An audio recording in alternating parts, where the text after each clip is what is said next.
Marriage ఈ మంతేనా తమ్ముడు? ఈ మ్యారేజ్ మ్యారేజ్ ఈ మంతేగా? లేదు తమ్ముడు, ఇంకా కన్ఫామ్ ఏ జస్ట్ మాటలు జరుగు కన్ఫామ్ మా వాళ్ళకి ఇన్విటేషన్ ఇచ్చేసేది. చెప్పారు. డాడీ అడిగారంటగా ఎంతమంది అంటే ఇదేమో చెప్పడం కష్టం అంటున్నట్టుగా. ఎల్కేజీ నుంచి అంగన్వాడీ నుంచి డిగ్రీ వరకు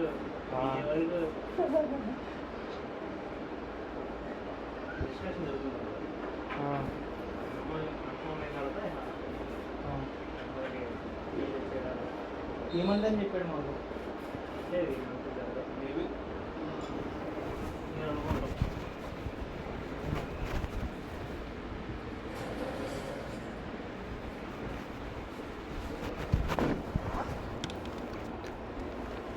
చేస్తా తను మీతో పాటు చదువుకోవాలని చెప్పాడు.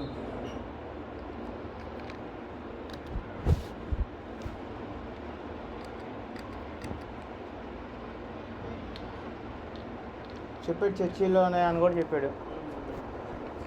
ఈ మంత్ డేటింగ్ ఫిక్స్ అవ్వాలా? డేట్ ఫిక్స్ అయిందని చెప్తా.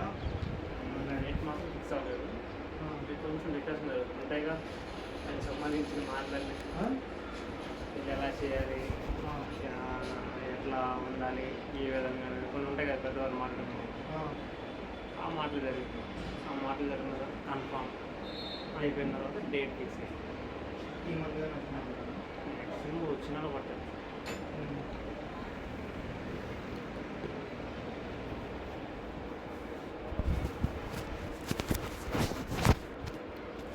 మనం నీ ఫ్రెండ్ నా ఈశ్వరు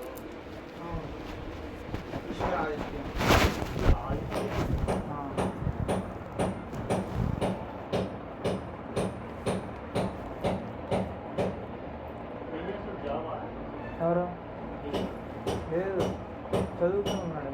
బాగా ఏమో మరి. వాళ్ళ అత్త లాయరు తాత జడ్జి ఏమో ఆయన కూడా లాయర్.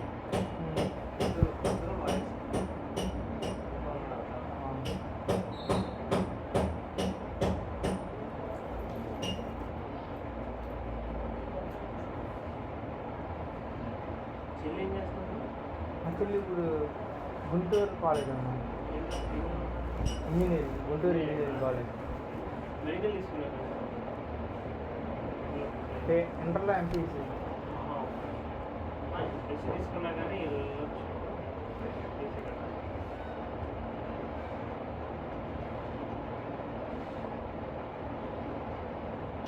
బీటెకా? నాది డిగ్రీ. డిగ్రీ అయిపోయింది. అయిపోయింది. ఇప్పుడు బీటెకా? ఇది ఎంట్రన్స్ రాసు ఎంబీఏ కన్నా ఐసెట్. ఐసెట్ వచ్చిన సీటు. థర్డ్ నాట్ కౌన్సిలింగ్ పెట్టుకోవాలి. ఎల్లుండ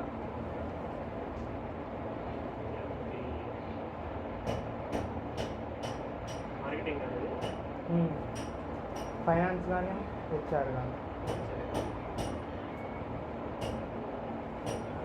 పిల్లల్లో ఉన్న ఫైనాన్స్ కానీ లేకపోతే హెచ్ఆర్ కానీ? నాకైతే ఫైనాన్స్ ఇష్టం ఉన్నా. హోటల్ మేనేజ్మెంట్ కూడా ఉంది కదా? మీకు ఎక్కువ అంటే ఏ వర్క్ ఏ పని చేయాలంటే ఇష్టం? నాకు అసలు ఇష్టమైంది అయితే పోలీస్ జాబ్. కానీ ఇంకా నచ్చట్లా. చిన్నప్పటి నుంచి చాలా ఇష్టం. సోల్జర్ అయినా పోలీస్ అయినా చిన్నప్పటి నుంచి. Okay okay okay. తర్వాత పెద్ద అయిన తర్వాత నుంచి ఈ సమాజం చూసి కష్టం. నేవీ దానిలో కూడా జాయిన్ అయ్యాను, వైజాగ్ డిఫెన్స్ అకాడమీలో. వెళ్ళా దానిలో. అక్కడ వీక్కి 1 వీక్కి మామూలు classes, 2 days navy, 2 days air wing, 2 days army. Sunday rest కూడా గ్రౌండ్ చుట్టూ తిరగడమే. అఫీషియల్ బాగానే ఉంటుంది అన్న, కానీ సాటిస్ఫాక్షన్ ఉండదు. టార్చర్ అదంతా మామూలుగానే. ఒకవేళ మనకు నచ్చలేదు అనుకో, తర్వాత జాబ్ వచ్చిన తర్వాత సాటిస్ఫాక్షన్ ఉండదు.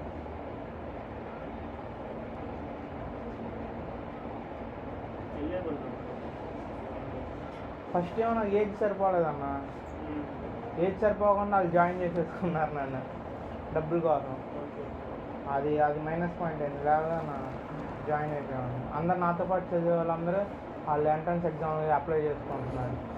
నన్ను మాత్రం కాలేజ్లోనే ఉండి చదివిస్తున్నారు. 10th అయిపోయిన తర్వాత. అప్పుడు నాకు 15 years.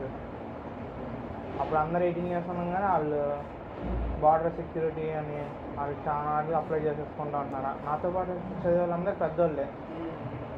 నేనేమో మామూలుగా ఇంటర్ అని చెప్పి జాయిన్ చేశారు. నన్ను ఇంటర్ కింద వేశారు. ఇంటర్ అని ఇది 2 నేర్పిస్తామన్నారు.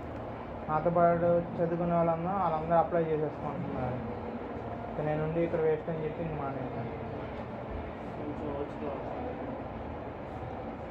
వేస్ట్ అన్న. ఏజ్ రాకుండా ఏం ఉపయోగం అన్న.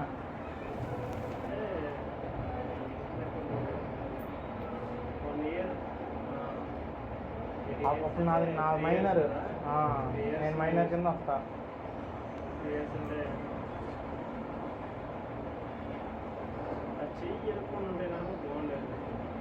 నాకు చాలా ఇష్టం, ప్రాణం వస్తుంది.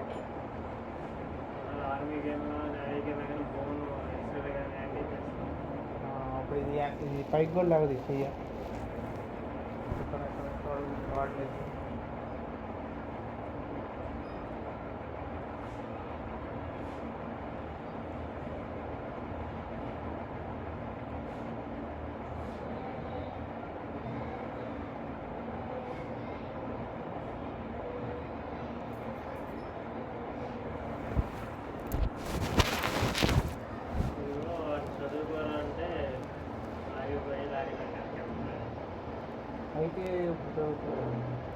అయితే అనేది ఉపయోగం ఉండదు. అంటే చదువుకోవాల్సిన వయసులో చదువుకుంటే లైఫ్ పనికి వెళ్ళిపోతూ చేస్తుంటే అది చదువు ఒకసారి అలా బయటకు వచ్చేసిన తర్వాత మళ్ళీ చదవడం కష్టం. చదువుకున్నామంటే చదువు మీద ఒక అవగాహన అనేది ఉండాలి. నేను చూడు, నేను తీసుకున్నాను సిఎస్సి,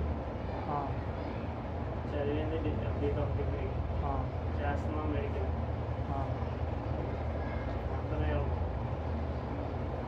అందరూ అలాగే ఉందండి మ్యాక్సిమం. నేను మెడికల్లో ఉన్నా అంటే మళ్ళీ మెడికల్ సంబంధించిన చదువులు మళ్ళీ చూసా అక్కడ బుక్స్ ఉన్నాయి. ఫస్ట్లో వచ్చి ఫ్లిప్కార్ట్లో ఆర్డర్ చేసా సార్ బిల్లాడు ఒక 1200 పెట్టి తిరిగేయాలి. ఎగ్జామ్స్ అవుతున్నాను. ఏదైనా సెటిల్మెంట్ వెంటనే అయిపోవాలి. సెటిల్మెంట్ వెంటనే అయితే నీకు వచ్చేసరికి తక్కువైనా, నువ్వు చేస్తున్న పని తక్కువైనా పొజిషన్ దాంట్లో ఎక్స్పీరియన్స్ వచ్చింది, అవగాహన వచ్చింది. అవగాహన వచ్చినప్పుడు మనం దాన్ని ఎట్లయినా సాల్వ్ చేయగలం. మిగిలిన పరిస్థితులు అంతా మనకు తెలుసు. వికాస్ కాలేజీలో మనం ఫస్ట్ ఇయర్ అయిపోయింది, సెకండ్ ఇయర్ మనం ఏంటి ఎట్టానో రాయాలంటే అదే సెకండ్ ఇయర్కి వేరే కాలేజ్ నుంచి సెకండ్ ఇయర్ జాయిన్ అయ్యారు కదా, అట్లా మోస్ట్ ఆఫ్ వచ్చింది.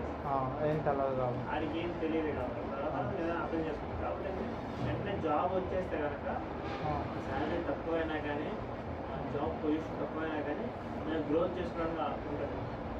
అంటే జాబ్ తెచ్చుకోవాలి. అంటే ఇప్పుడున్న పరిస్థితి, ఈ జనరేషన్ జాబ్ ఉండాలి.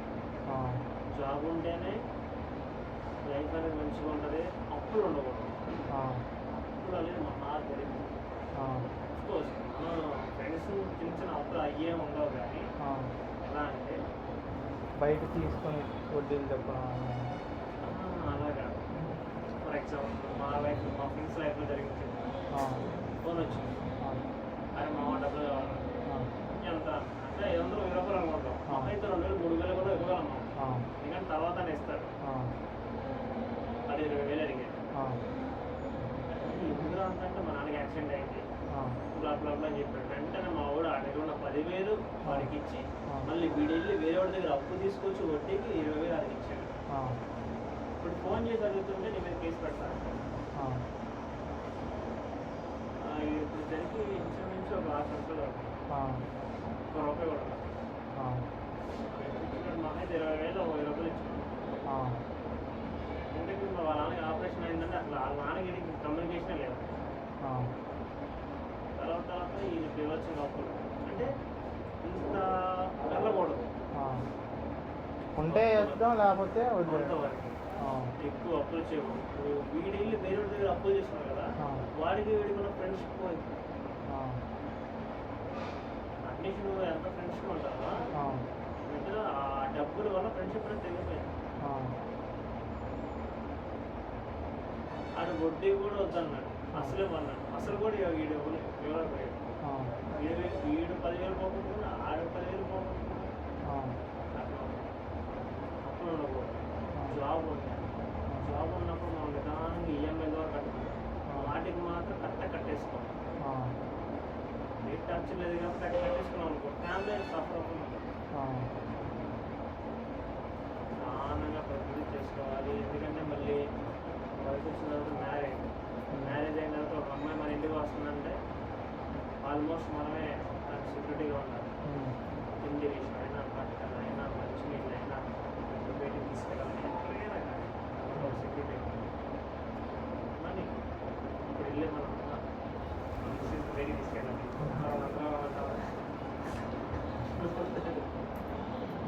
ఉండాలి. బస్సులో కొన్ని బడ్జెట్ ఉండాలి, బడ్జెట్ ఉండాలి. ఎవరికి టికెట్ తెలియదు, అది ఎమర్జెన్సీలో ఉంటుంది కూడా. ఒకలాగే చెప్తాం ఫ్రెండ్కి, జాబ్ చేసుకొని మన లైఫ్కి మనం సెక్యూరిటీగా ఉంచుకోవాలి. మన వల్ల ఎదుటి వాళ్ళు సఫర్ అవ్వకూడదు, వాళ్ళ వల్ల మనం సఫర్ అవ్వకూడదు. అలానే ప్రతిదీ నెగిటివ్గా తీసుకోవడం, పాజిటివ్గా తీసుకోవాలి. ఏం తీసుకున్నా కానీ గబ్బు అవుతుంది. అట్లా తీసుకోవాలి, అట్లా వదిలేయాలి. సీరియస్గా తీసుకోవాలి, సిలిగా తీసుకోవాలి, సిలిగా తీసుకోవాలి. మన ఫ్యామిలీ తిండి లేకుండా చాలామంది పెద్దనూరు 75, పెద్దనూరు 15 సంవత్సరాలు తల్లిదండ్రులు పిల్లలకి బిస్కెట్లు పెట్టారు. ఏం బిస్కెట్లు అంటే మడ్ కుకీస్ తెలిసే ఉంటుంది. కుకీస్ తెలుసాను. మడ్ కుకీస్ అది ఎందుకు తయారు చేస్తారు? మట్టితో చేస్తారు. మట్టితో తయారు చేసి పిల్లలకి పెట్టారు.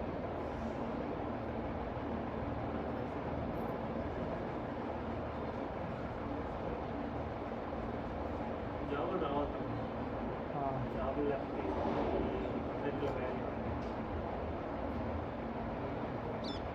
సంబంధించిన పర్ఫెక్ట్గా లంచాలు తీసుకోకుండా, లంచాలు ఇవ్వకుండా మనం పర్ఫెక్ట్గా బతుకు సెటిల్ వచ్చాము.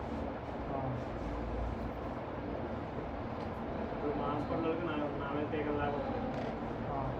ఎందుకంటే నేను కేసు వస్తే మా వాళ్ళు డబ్బులు అడుగుతాను, నేను అడగాలి. కేసు పంపించాను, వాళ్ళు ఎట్లాగే నేను తీసుకోవాలి. నువ్వు తీసుకుంటలేదని వాళ్ళు నా మీద పైన నేను 100 రూపాయలు వచ్చిన పెట్రోల్ వచ్చినట్టే కాదు, చిరునవ్వులో కూడా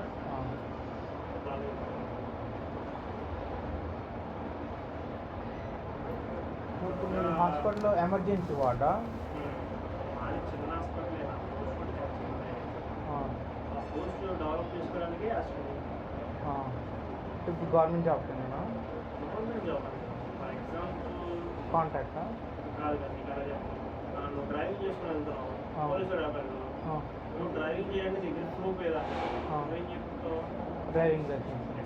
అది నాకు ఎగ్జామా? లైసెన్స్ సంపాదించాను అంటే 10th క్లాస్ మార్కులు తీసేయాలగా, మార్కులు కట్టేస్తే సంపాదించాను. అదే కదా, ఏం చదువుకున్నావు అంటే డిగ్రీ. ఏది డిగ్రీ ఏదంటే డిగ్రీ పట్టా చేపిస్తాను, డిగ్రీ నేను మెడికల్ క్వాలిఫికేషన్ అంటే అది ఉండాలి. అది ఉంటే కొంచెం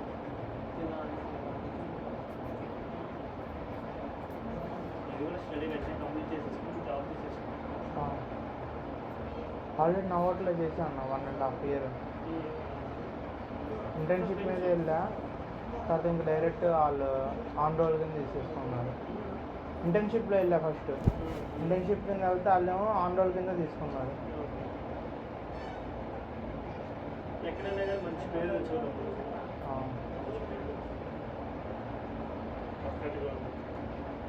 హ్యాపీగా ఉంది.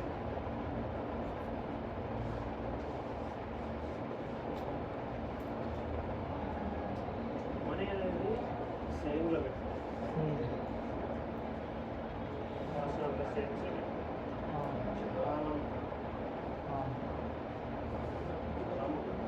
అలాగైనా ఉపయోగపడుతుంది. ఫ్రెండ్కి మంచి ఫ్రెండ్ హెల్ప్ చేయాలి, వాళ్ళ లైఫ్ సెట్ అయిందంటే అదే ఉపయోగపడుతుంది. వెంటనే ఉపయోగపడుతుంది. తర్వాత మ్యారేజ్ పేరెంట్స్కి ఏదో అప్పులు ఉన్నాయి, నీ మ్యారేజ్ పర్సనల్ ఎగ్జాంపుల్ 10,000 సంపాదిస్తామంటే దాంట్లో కనీసం ఒక 10 రూపాయలు 1500 అయినా నెలకి వెళ్ళిపోవాలి సేవింగ్స్.